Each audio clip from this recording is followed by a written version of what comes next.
கர்த்தருடைய பரிசுத்த நாமத்துக்கு மகிமை உண்டாவதாக. இன்றைக்கி கூட உபாகமம் 1ஆம் அதிகாரத்தை நான் உங்கள் கூட பகிர்ந்துக்க போகிறேன்.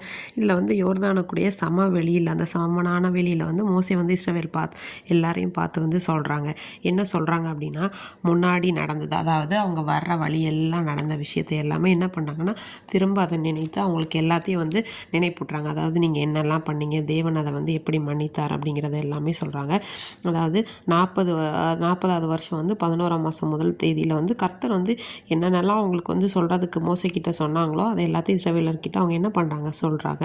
அப்போ ஓரேபில் என்ன சொல்கிறாருன்னா, இசப்பா நீங்கள் இந்த மலையாறுகள் தங்கி இருந்தது போதும், நீங்கள் கிளம்பி போங்க அப்படின்னு சொல்லிட்டு சொல்கிறாங்க. ஆபிரகாம், ஈசாக்கு, யாக்கோபுக்குள்ளாடி அவங்களுக்கு நாணயிட்டு கொடுத்த இந்த தேசத்தை நீங்கள் என்ன பண்ணுங்கள், சுதந்திரத்து கொள்ளுங்க அப்படின்னு சொல்லிட்டு. அப்போ நான் உடனே சொன்னேன், அதாவது அவருடைய கதைகளை அவங்க சொல்கிறாங்க, முன்னாடி நடந்த விஷயங்களை அதை ஒரு ரீகால், ஒரு ரிமெம்பரன்ஸ் அதை சொல்கிறாங்க.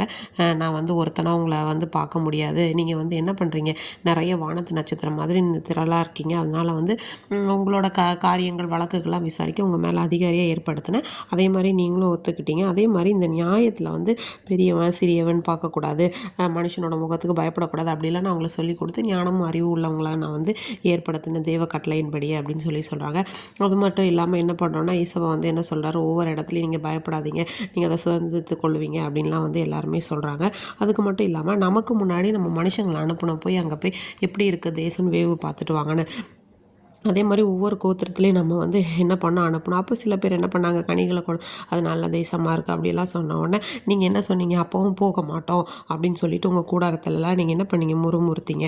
அந்த மாதிரிலாம் முறுமுறுத்துட்டு நீங்கள் அங்கே ஜனங்கள் அப்படி இருக்காங்க இப்படி இருக்காங்கன்னு சொல்லிட்டு எல்லாரோட இருதயத்தையுமே கலங்க பண்ணீங்க. அப்போது நான் சொல்கிறேன், நீங்கள் என்ன பண்ணுங்கள், கலங்காமல் இருங்க, பயப்படாதீங்க, கர்த்தர் உங்களுக்கு யுத்தம் செய்வது வருவார், நீங்கள் உங்கள் கண்களுக்கு முன்னாடி செய்த எல்லாத்தையும் நீங்கள் பார்த்தீங்கல்ல அப்படிலாம் சொல்லிட்டு. இந்த வசனம் எனக்கு ரொம்ப பிடிச்ச வசனமாக இருந்ததுங்க.